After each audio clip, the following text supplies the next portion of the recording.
இது நான் சுயமாக சிந்தித்து கடந்த காலங்களில் ஏற்பட்டுவிட்ட கசப்பான நிகழ்வுகளுக்கு முடிவு கட்ட வேண்டும். அரசியல் நாகரிகம் அனைவரையும் அரவணைத்து செல்கின்ற போக்கு அதிமுகவில் இல்லை, அது மறைந்து விட்டது.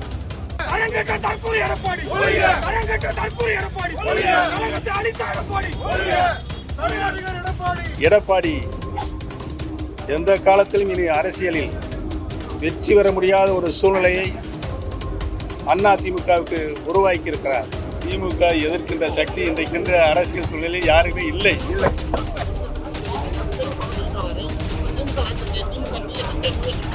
இல்ல திமுக சக்தி நான் என்றைக்குமே சொன்னது கிடையாது. உங்களோட முதல்வராக இருந்தாரு, அவருக்கு உண்டான அங்கீகாரத்தை எடப்பாடி கொடுக்கிறார்.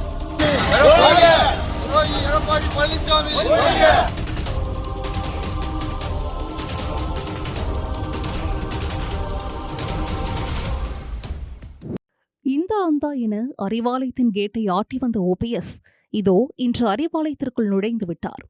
1951 ஜனவரி 14ஆம் தேதி தேனி பெரியகுளத்தில் பிறந்த ஓபிஎஸ் 1996ஆம் ஆண்டு பெரியகுளம் நகராட்சி தலைவராக வெற்றி பெற்று முதல் பதவி வகித்தார். 2001ஆம் ஆண்டு எம்எல்ஏவானார்.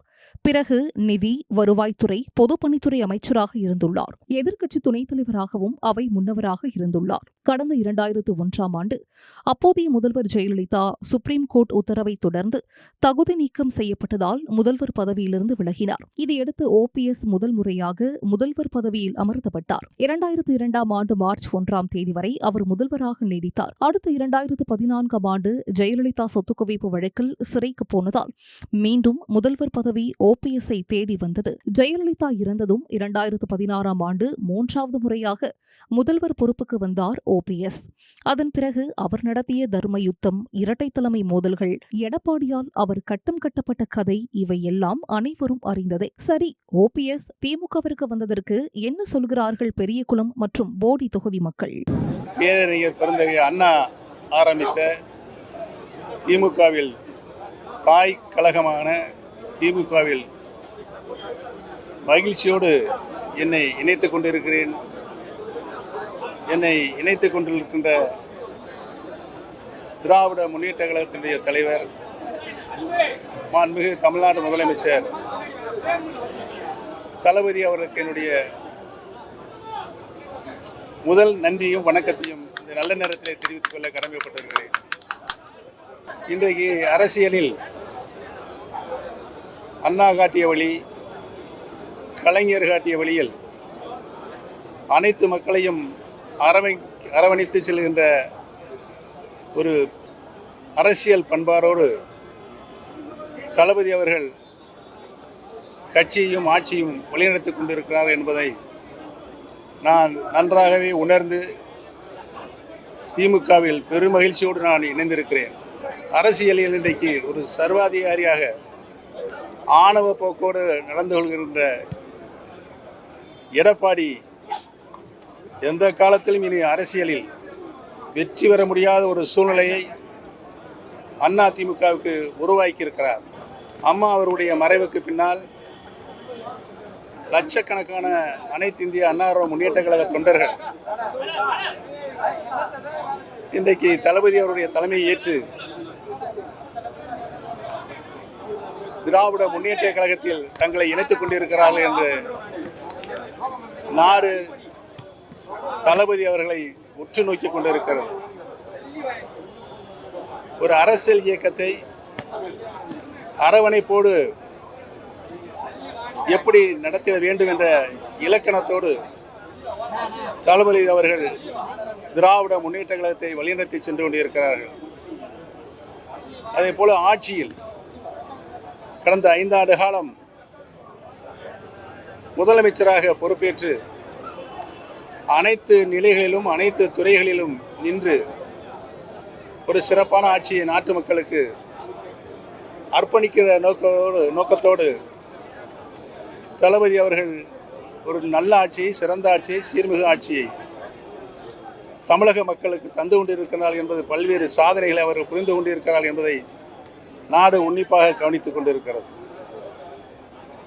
இனிமேல் அரசியலில் தளபதி எடுக்கின்ற முடிவுக்கு நான் முழுமையாக ஆதரவு தருவேன், கட்டுப்படுவேன் என்பதை தெரிவித்துக் கொள்கிறேன். பல குற்றச்சாட்டு வைக்கும்போதெல்லாம் வந்து திமுக ஒரு தீய சக்தின்னு சொல்லிட்டாங்க. விஜய் படம் சொல்லிட்டு வராரு. இப்ப திமுக நினைச்சிருக்கேன் திமுக தீய சக்தியா தூய சக்தியா? இல்ல திமுக தீய சக்தி நான் என்றைக்குமே சொன்னது கிடையாது. இல்ல சொல்லுங்க, நான் சொன்னது கிடையாது. நீங்க ஏன் சண்டை கொடுக்குறீங்க உங்களுக்குள்ள?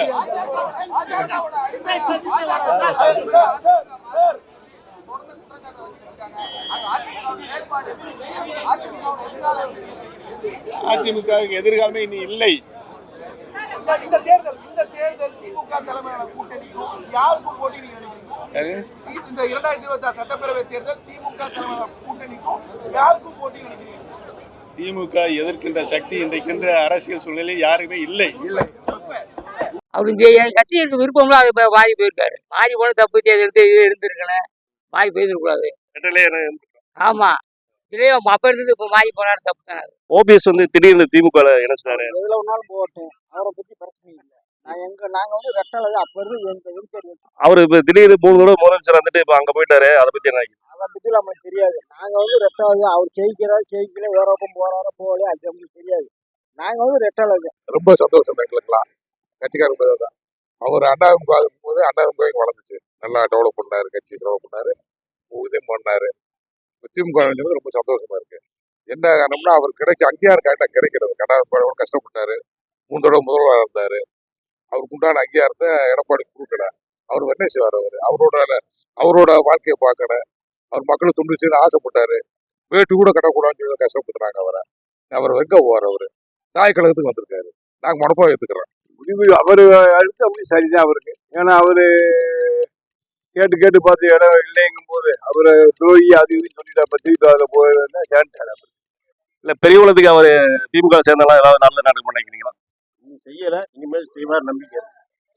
மக்கள் தொகை வேணும்ல, மக்களவே பிடிக்கல, அப்புறம் தொகை எப்படி வரும்? அவரு 3 தடவை முதல்வரா இருந்து ஒண்ணுமே செய்யல இந்த ஊருக்கு. அதான பிரச்சனை. பெரியவளத்துக்கு ஒண்ணுமே செய்யல. இப்ப திமுக சேர்ந்துருக்காரு. இப்ப திமுக வந்து அவரை பாதுகாப்பு பிடிக்கிறதுக்கு திமுக செஞ்சிருக்காரு. எதுக்காக பாருங்க, சொத்து பார்க்கணும், பதவி வேணும்ல, பதவி தானே முதல்ல மெயின். பதவி இருந்தா தானே சொத்தை காப்பாற்ற முடியும். அப்போ பதவிக்காக தான் சேர்ந்துருக்காரு. அம்மா அவர் மாற்று சிந்தனையில போயிருந்தால் கூட அது சரியா இருந்திருக்காது. இது சரியான வழிமுறைதான் நான் என்னுடைய கருத்து. இவர் எடுத்த முடிவு சரின்னு எனக்கு தோணுது. அவ்வளவுதான். மக்களின் நாடித் துடிப்பை உணர்ந்த செய்தி தொகுப்புகள், அரசியல் களத்தை உற்று நோக்கும் கோணங்கள். உங்கள் குமுதம் நியூஸ் 24/7 லிங்க் டிஸ்கிரிப்ஷனில்.